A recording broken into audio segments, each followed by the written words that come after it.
spent a lot of money in the staffing agency, like the real estate, like almost every business. We didn't make money at the beginning. Yeah. We just dropped it.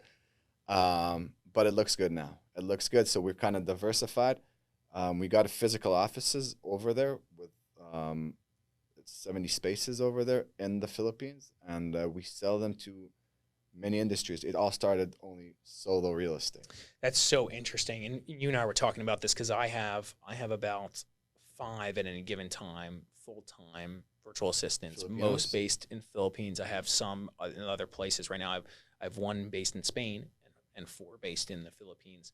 And they work from their homes, and we do all these different things to track them. And we've gotten pretty good at hiring them as well, but not as good as you are, obviously. And they work from home, and so there's all these inherent concerns or issues you have: power, internet access, all those other things. You know how many weather. generators are bought to those employees? Yeah, right? Like I had a rock star, and I told her, look, go buy a generator. How much is it? $400. You got it. You know, Yeah. that's your bonus, or a second set of internet supplier. See, that's huge. That's something we should consider. You got a good employee, 100%. Yeah, just keep them locked in. So they don't have these stupid issues. That's a very, very good Computers. I could tell you, I spent on their needs. I probably hired more than I could say safely, more than 100 for sure, maybe 200 VAs, and probably I spent a lot of dumb stuff: computers, headsets, internet, generators. Maybe through all the time, 2 people actually stole from me, meaning that they just stopped, like I bought them a laptop, they just left, and I was like, damn. Yeah. But down the road, I think the return on investment was so big because these guys, you're like, Productivity. and they say, hey, this guy's actually appreciate me. And I'll tell you more than that. I think I told you on the phone, I had an employee, she's still with me, my top employee. She was moving between apartments, and I was so scared that and she's a rock star. She renegotiated like $100,000 deals from sellers. She's so special. And she said, okay, I need to move an apartment because my landlord wants to sell my place in the Philippines. I was like, how much do you need down payment for your place to keep it in the Philippines so you won't need a hustle now and I won't have internet? And she was like, 15 grand. I was like, you got it. You got a loan for no interest, 2 years. Enjoy. Wow. So I bought a house in the Philippines for an employee. Yeah. That is awesome. Yeah, that's very good. That is awesome. Okay. The best investment I did. She's still with me, and she's the best. So. That's really cool. I mean, that builds so much loyalty, right? Yeah. Doing that properly. That's gonna be one of my year-end review questions. What do you need, or what could help you do your job better, right? To those guys. That's helpful. That's a good thought because they do like the Filipinos or the virtual assistants on my team. They're like, we've groomed them to be pretty damn good. So it's all training. It's all training. It's all sticking with it, and we've hunted out. What do they do in your operations? They do comps and stuff. Well, they do transaction coordination. So they understand the contracts. They draft the contracts. Yep. They respond to text messages. Like right now, they're responding to text messages as if they were me in some cases. They're handling like basically all the back end work. They can do almost anything from the marketing stuff. Obviously I have a marketing director, but they can do like the execution of all the marketing. They understand it. They understand all the contracts, all the transactions. They're almost like someone that you would use at a title company to like close a deal. Yep. Like they're almost there. And so I have one person that runs that, who's my sister, and she does a great job of just kind of like overseeing that whole process. And so she's on the phone most of the time taking inbound calls and kind of managing the chaos, and they're in the background just like handling all of that. And that takes a lot of time to get there. Like to get somebody really dialed in who hasn't done this before, it takes a year of just 100%. of execution and training, and we have a whole procedure you need to plan. Have both the right person, the VA, and also know that you need to put the time and effort in the beginning. Yep. You do, and unfortunately, that means we let go of a lot of people because we find out that their mindset and or their ability isn't there. Oh yeah, because you need to. A lot of people in that. There's also culture difference. There's a cultural difference. So like training them on how to operate with my craziness and the American first craziness. thing I tell to any Filipino working in the United States, stop being so polite, because Americans are just cut to the chase. What do you want? You know, how much?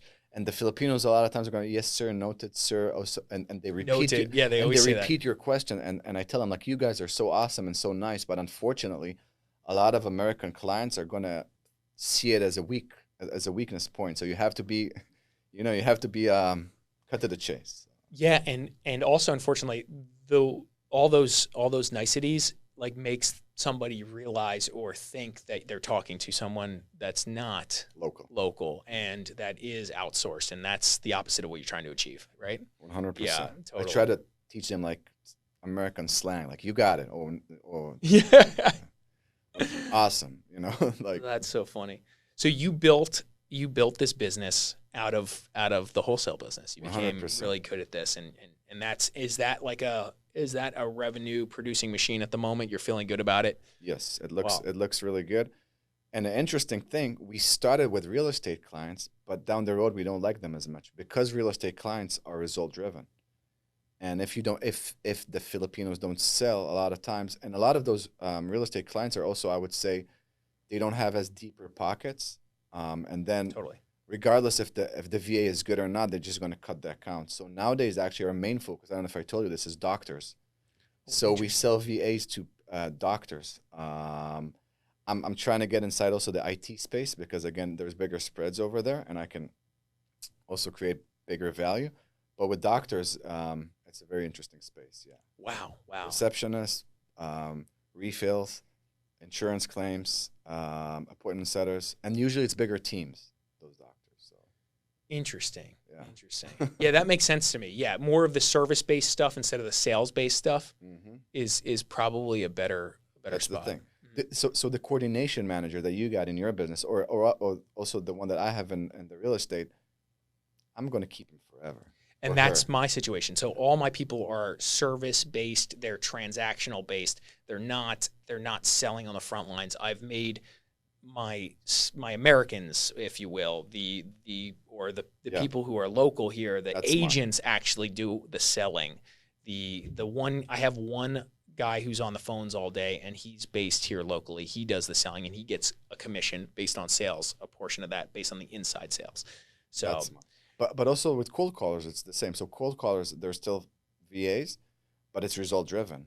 I got 5 of them. I see one of them is making 10 appointments a month. The other one is making only 6. He's out. You know? Yeah.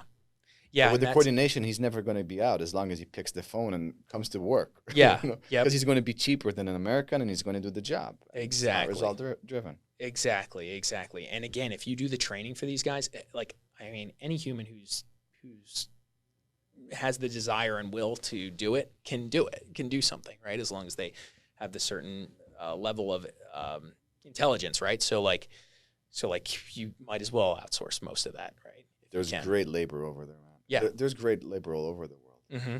And you can find them half the price or less. So it's a thing. Simple. We committed to it. We're doing it probably at a higher level than almost anybody in the area, I'm sure. Because I have one guy on my team, he's my ops manager, Will, who just he's the expert at hiring these guys, and we go through a lot. But and the biggest thing I would say, and maybe also gonna hire my services down the road, try to get them in the office because those COVID days, what they created is a lot of work from home, but it created a lot of problems with it. A lot of those VAs, I would say more than 50% of them, and it's known, they work for you and for other clients at the same time.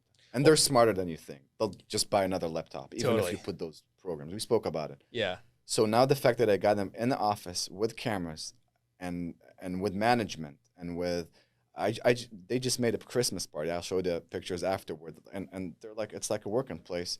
I think it creates a big added value for keeping them and also utilizing their time and productivity. That's the biggest thing. Interesting. Yeah. Yeah, that's a good point. Yeah, we'll talk more about this after. Even take your own off. At the beginning, dude, I just took like a residential space over there, and I just had like 15 people and told them, that's your office. You rented a space? Is that the deal? Okay. In the Philippines. In the Philippines. Yeah. You're just like, go get it, man. You've been over there and you've kind of checked everything out? So we go every year. We do a big party. We take all of them to a resort over there. Cool. Our flights are usually cost more than the resort for 50 people over there. It's pretty cheap, and it's so fun. And that's the biggest thing. I always try to remind myself also in like tougher times like this, like there's so many people that you change their lives doing it. Like the example I gave you with the home or even just like with a stable salary.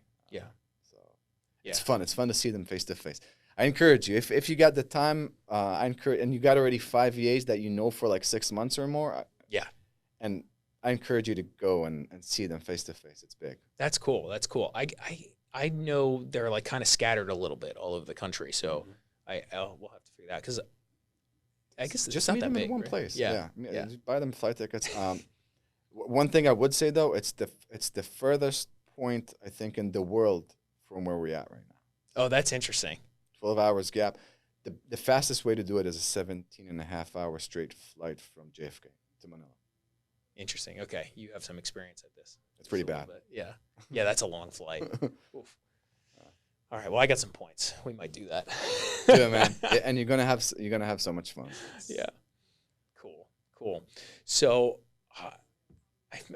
we touch on so much, but you were also, and I didn't ask you this offline, so I'm curious. There was a moment where you and I were talking about data, like collecting data and stuff. You had like kind of a system set up for that, and how you were generating data for people to call. Are you still doing that operation? Like you were, I think you were selling a program, right? I think internally. The data that we're getting is, so at the beginning, I don't know. Do you use PropStream? Do you know all those? Mm-hmm. Yeah. So you use PropStream? So at the beginning, yes, you use PropStream because you want to go for absentee properties, you want to go for vacant, you filter them out, like high equity. But we just came to the point that we said, okay, we're doing all Cleveland market. We could text a lot of text every day. So we literally screened all the zip codes completely. We got the entire metro. Okay. And then we got some data. From like a high-level data aggregator. Yeah, and also from the county recorders just sometimes. Just go to the counties, you will be surprised, but sometimes they're just going to give you the list like as an Excel file. Yeah. And you just get all of them, skip trace them. We did offer in a certain point. So that was pre-HireBiz is the staffing agency. Pre-HireBiz, there was a company named Megaskip, and that's what we didn't make a lot of money over there, but we tried to help other people to skip trace because we had those lists, and we skipped. So usually they go to True People Search or other skip tracing. Ben verified. Yeah, you get on the list. Yep. But we had a very, very cheap, reliable Pakistani source that used to do it for us in bulks. So we just said, okay, whatever, we can also help others and make a buck. So got it. That's what you were doing. We made some pennies. It wasn't the full-time move. The staffing agency seems like the better. Exactly, because Megaskip was built for real estate because big lists, high equity, like you could filter the list and then skip trace them. But then we said, okay, the VA is actually that's the secret sauce over here. Totally. That's so interesting. What do you charge for a VA right now? Curious. So we tier them up. It really depends on the industry. I would say the lowest ones are going to be around $9 an hour. Okay. The higher ones, IT could come up to like $35 an hour. Sure. But these are very skilled people. But of course. But like in the medical industry, the average that we're going to sell them is going to be around $14 an hour, give or take. Okay. The ones with experience. Now, if the doctor, for example, has the time that he can train the VA from scratch, we can find them much cheaper. But most of them don't want it. Most of them want already. They just need it dialed in. Yeah. They want someone that's already, has the experience. Yeah. And once we were doing them from home, we all know you can get them very cheap. You can get them probably for like $5, give or take. But it's different. Once you own the company over there, first of all, you have the computers. I need to pay them 13 months by the Filipino law. Oh. As a Filipino company. So there's a lot of and healthcare and stuff like this. Sure. So that's the game kind of changes. But yeah, but the $5 an hour VAs, my experience has been they haven't really been able to do what I need them to do. So I was wondering, how much are you on average? What is it, $8? Somewhere in that world. Yeah. Yep. little bit more in some cases and a little less in other cases. And that's what people don't understand. And as a staff and agency, I want to say it. Americans tend to think about VAs as like, oh, they're worth this amount of money. But it's not true. They're just like us. Yeah. There's an American that's worth $1,000 a month, and there's CEOs that are getting $2 million salaries a month. I had, and that's another really interesting story that I want to tell. My best VA, she was a flight attendant. Now the other girls. So I had two best, but one of them. She was a flight attendant for Air Philippines. She got fired in COVID. I got her. She was so good. She was doing all my operations, lending docs, all the back office, like a beast. Yeah. She could multitask everything. And then one day she said, look, Yuval, I'm working graveyard shifts. You know, they start at 9 p.m. up to like 9 a.m. I don't like it anymore. And my Air Philippines want me back. And I was like, Eliza, how much is Air Philippines paying you? And she was like, $1,500 a month. I was like, I'm going to offer you 4 times as much for a Filipina. She was that good. But she said no. Oh, wow. She said no. And then I got it. It's not the money. It's not the money. She really didn't really want to work graveyard anymore. She got married, and she wanted to see the world because she's young. And I said, okay, if you know. You totally. There's travel perks, et cetera, with that. Okay. Yeah. Interesting. That sucks. And then I said, like, paying a Filipina, and I have now, you know, people that I'm paying them good salaries also compared to the United States. Sure. But they're good. They're making $3,000 and $4,000 a month, but they're really, really good. So people are people. You know, their KPIs is if you got something good, keep it. I agree. That's been our opinion of certain people on our staff. It's just like we got to lock this in and really take care of them for sure. I want to switch gears. So like you've done so many things and we've been bouncing around all over the place, but I want to talk like deals. Like now you were saying you're buying stuff 60 cents on a dollar, maybe you're wholesale, you're seeing stuff at 80 cents on the dollar. But like what kind of like cash on cash returns are you seeing in that market? What are your thoughts around that? Because I'm just generally curious. You sent me 3 deals. Ohio's the strangest. Yeah. Once you see the numbers, you're like, whoa, there's crazy numbers over here, but it's tricky. So yeah, that's my thing. Risk comes with reward, 100%. I would say the B-class areas in Northeast Ohio that I can predict, they can generate 7 caps. I could be pretty comfortable knowing that I can generate anywhere between 6 to 7 caps, dealing with tenants that are decent.